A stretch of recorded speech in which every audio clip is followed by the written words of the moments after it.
पण काम अजून आहे तर तो ना गाडी पार्क करतो मिस्टर बीन आणि स्टिअरिंग व्हील घेऊन जातो. स्टेअरिंग व्हील घेऊन जातो? हो. मग एक चोर येतो, तो जाम चावी बिवी लावून गाडी उघडतो, अशा वायरी बिरी सगळ्या जॉईन करतो, गाडी स्टार्ट करतो आणि वळवायला जातो तर स्टिअरिंग व्हील हा आणखीन एक हिट आहे, शुभ्रा हिट आहे बाबा.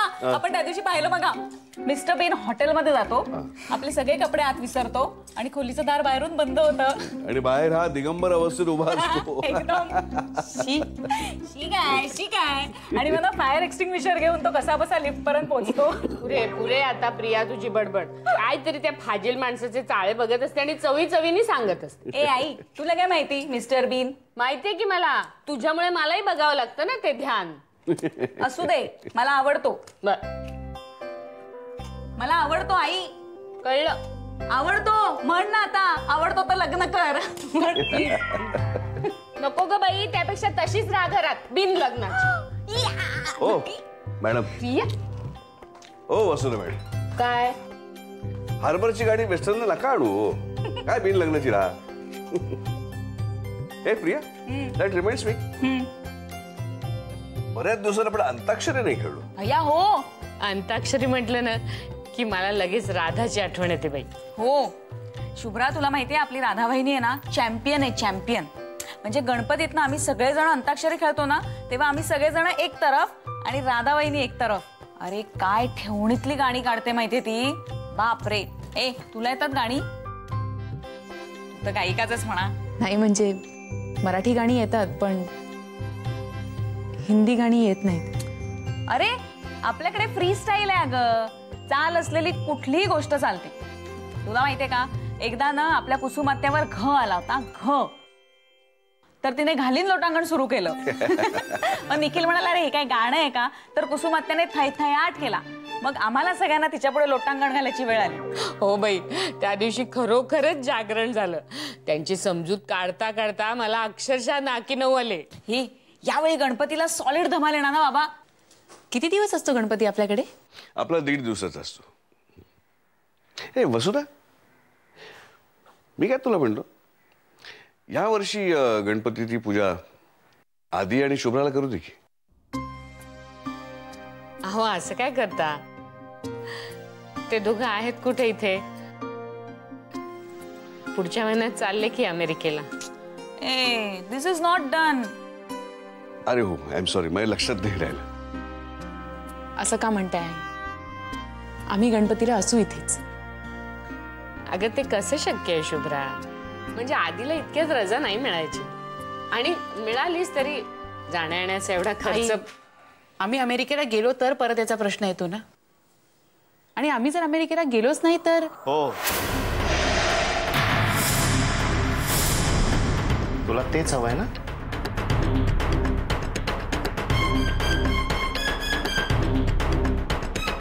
अरे आदी, आम्ही सहज बोलतोय रे.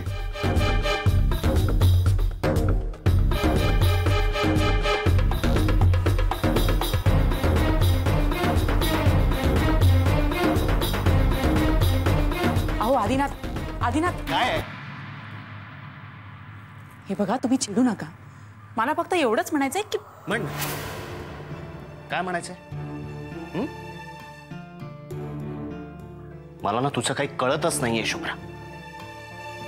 फ्रॉम डे 1 अमेरिकेला जायचा विषय निघाला ना की तू निगेटिव्हच बोलतेस. का? मला नाही माहिती. I hate to use this word. तू पनवती लावायला लागलेस असं वाटतंय मला. अहो प्लीज माझं ऐकून घ्या. बोला. तुमचंच ऐकत आलोय मी. लग्न झाल्यापासून दुसरं केलंय काय मी? हे बघा आदिनाथ, तुमचं चिडणं खूप साहजिक आहे, पण तरीही मला असं वाटतं की आपण अमेरिकेला नाही जाऊ शकणार. म्हणजे म्हणायचंय काय तुला? माझी नोकरी आहे तिथे, माझं घर, माझी गाडी, माझं बँक अकाउंट, माझं ऑफिस, माझं एक अख्खं जग आहे तिथे. माझं करिअर, माझं फ्युचर आहे तिथे. पण तरीही आपण नाही जाऊ शकणार. का? का आदिनाथ, का ते मला नाही सांगता येणार. पण मला असं वाटते की हे बघ शुभ्रा, तू माझी लग्नाची बायको आहेस. माझं तुझ्यावर खूप प्रेम आहे. तू माझा कोकणात जीव वाचवलास. तू सांगितलंस की आगीपासून धोका आहे, आउट हाऊसला आग लागली. हे मी माझ्या डोळ्यांनी पाहिलं, मान्यही केलं. पण म्हणून तू उद्या काहीही बोलशील आणि मी आंधळेपणाने विश्वास ठेवीन असं होणार नाही. अहो पण मी असं कुठे म्हटलं. असं म्हणूही नकोस, कारण ते तसं होणारही नाही.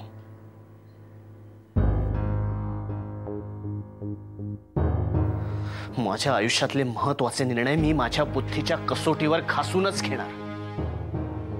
उगाच कुणीतरी काहीतरी सांगताय म्हणून घेणार नाही. आणि हा निर्णय तर नाहीच नाही. हे बघ शुभ्रा, अमेरिकेला मी जे कमवलंय, जे अचीव्ह केलंय, त्यासाठी मी खूप कष्ट केलेत. उगाच तू काहीतरी सांगशील म्हणून मी त्या सगळ्यावर पाणी सोडीन हे मला मंजूर नाही. मला आणि तुम्हाला काय मंजूर आहे हा प्रश्नच नाहीये आदिनाथ. नशिबाला काय मंजूर आहे हे महत्वाचं आहे. आपण आपलं नशीब घडवतो, कळलं? आपल्या बुद्धीने आपण जे निर्णय घेतो, ज्या गोष्टी करतो, त्याचे जे परिणाम होतात ना, त्यालाच आपण नशीब म्हणतो.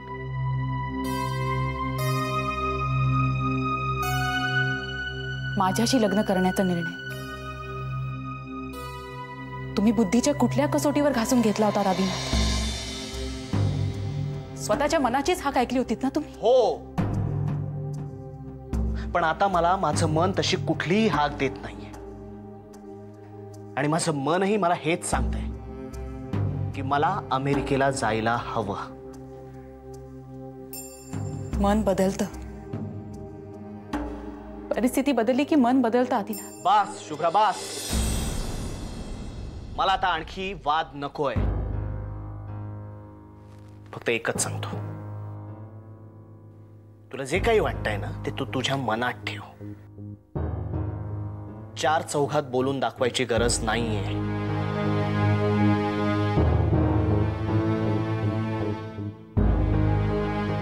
चुकलं माझं. सगळी आपलीच माणसं होती ना, म्हणून पटकन तोंडातून निघून गेलो. पुन्हा असं नाही होणार. उद्या काउन्सिलेट मध्ये जायचंय आपल्याला. विजासाठी इंटरव्ह्यू आहे तुझा, आहे ना लक्षात? हो. उद्या तुला विजा मिळायलाच हवा Shubhra. No stunts there please. Adinath, तुम्हाला काय वाटतं? मी मुद्दामून चुकीचं काहीतरी? मला असं काहीही म्हणायचं नाही. फक्त एकच सांगतो, उद्या जर तुला विजा मिळाला नाही तर मला एकट्याला जावं लागेल. आणि ते मी जाईनच. पण मला ते मनापासून नाही आवडणार. आणि आय होप तुलाही.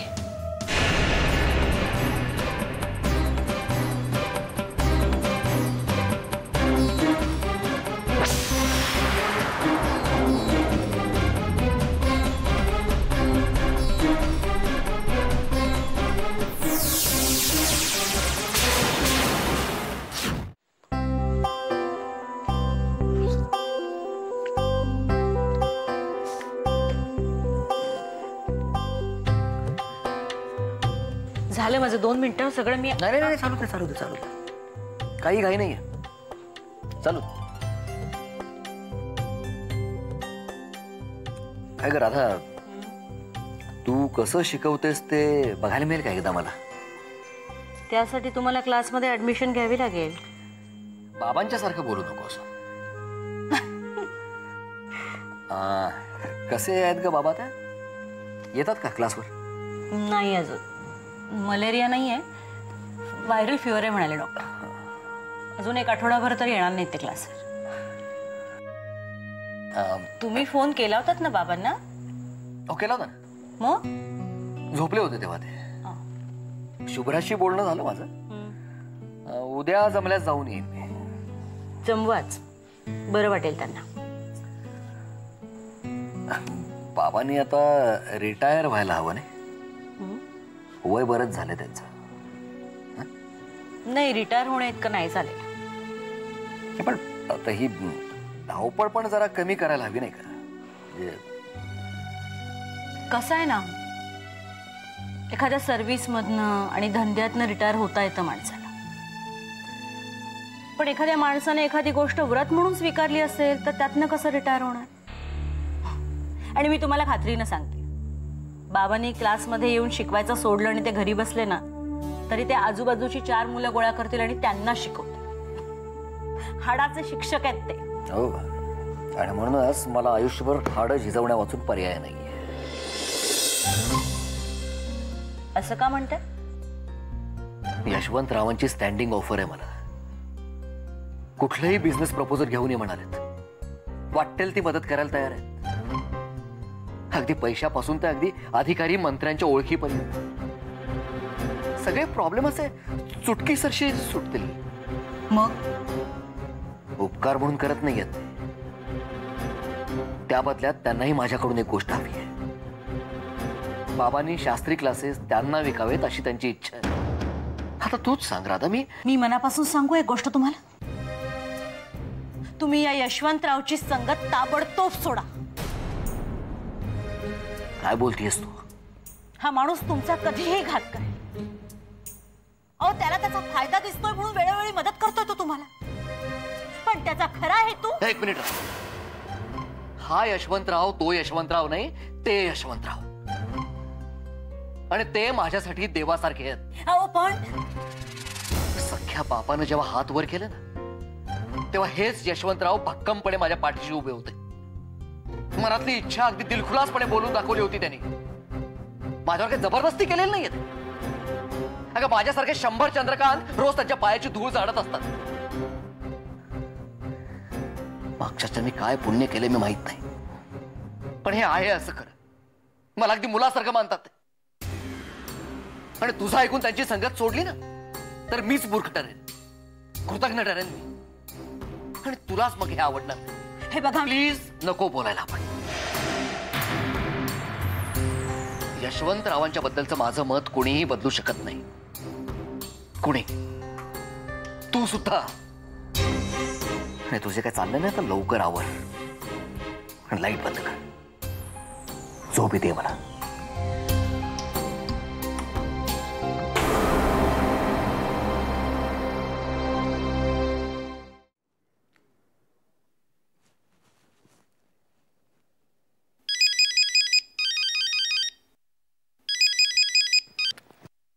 कुठेस माणसा? किती वाट बघायची तुझ्या फोनची? आणि मी तुला फोन केला तर तुझा लागत नाहीये. काय झालं? भेटलास का मम्मांना? हे स्टुपिड, नाव नको ना घेऊ. ओ सॉरी सॉरी सॉरी सॉरी. आणि ए, स्टुपिड वगैरे नाही म्हणायचं मला. मोठी आहे तुझ्यापेक्षा. बाकी काय नाही तर जरा वयाचा मान ठेव. ए प्रिया, अगं शांत बसून ऐकशील का माझं? बोलशील तर ऐकीन. बोल. मामांना भेटलो. कशा आहेत रे त्या? नॉट गुड या. In fact bad. अगं अचानक 10-12 वर्षांनी वय वाढल्यासारखं दिसायला लागलेत. Poor soul. त्या बोलल्या का तुझ्याशी? खूप. आणि प्रिया, खूप नवीन माहिती मिळाली. म्हणजे फक्त त्यांच्याकडूनच असं नाही, इतरही काही माणसांना मी भेटलो, त्यांच्याशी बोललो. प्रिया ग, हे प्रकरण वाटतंय तेवढं सोपं नाहीये. म्हणजे ह्या सगळ्याची पाळंमुळं ना खूप खोलवर आहेत. म्हणजे फोनवर नाही सांगता येणार मला. मी आल्यावर आपण बोलूया. येणार कधी आहेस तू इथे? अजून किती फिरणार आहे प्रिया? हा, आणि 2-3 दिवसात येतोय ना मी, मग बोलू आपण. बरं मला सांग, तू राहिलायस कुठे? एका अत्यंत परवडेबल अशा लॉजमध्ये आहे मी. नाही बट इट्स ओके. आणि तसे थोडेफार पैसे आहेत, त्यामुळे काही टेन्शन नाही. निखिल काळजी घे. मला मला भीती वाटतेय. हे प्रियाडे, खरं सांगू, मला पण. कोणाची? सुलेखाची? नाही छे. या सुलेखाबद्दल आता नवीन नवीन काय काय कळणार आहे या कल्पनेची. एवढं भयानक काहीतरी कळलंय तुला? तुला एकदा सांगून कळतच नाही का ग? म्हटलं ना आल्यावर बोलू. Nikhil, be careful. या आय एम. ओके, चल bye. and I'll keep in touch with you. Bye. Bye.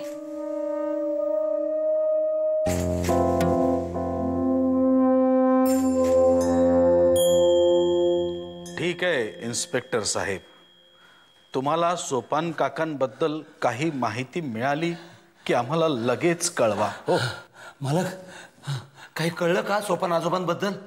नाही रे बाबा, त्या इन्स्पेक्टर साहेबांना सुद्धा काहीही कळलेलं नाहीये.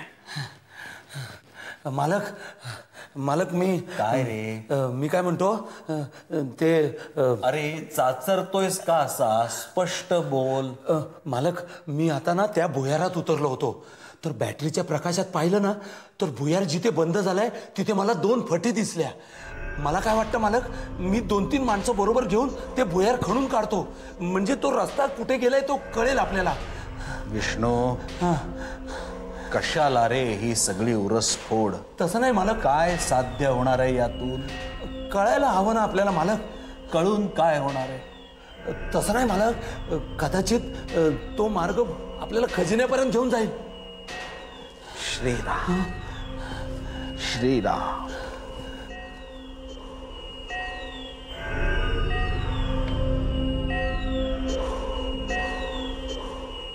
मृगजळ आहे हे विष्णू. त्या मागे धावून धावून गात्र थकली, माझी उमेद संपली विष्णू.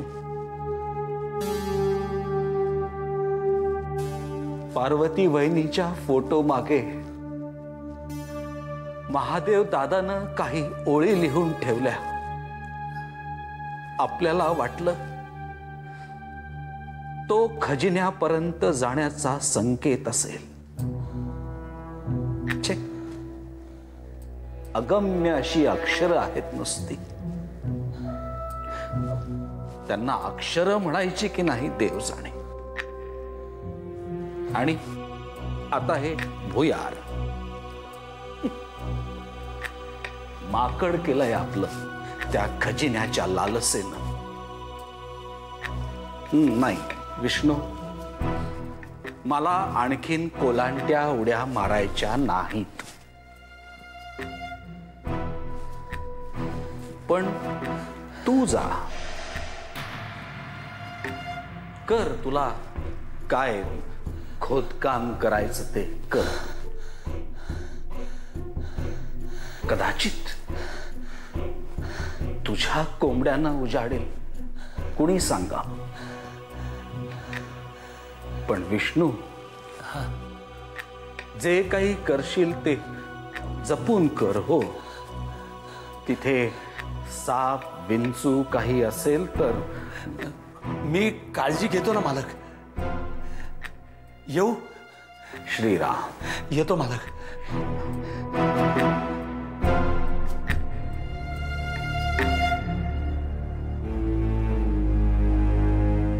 पुन्हा आशा, ही वेडी आशा काही पाठ सोडत नाही. श्रीराम, श्रीराम.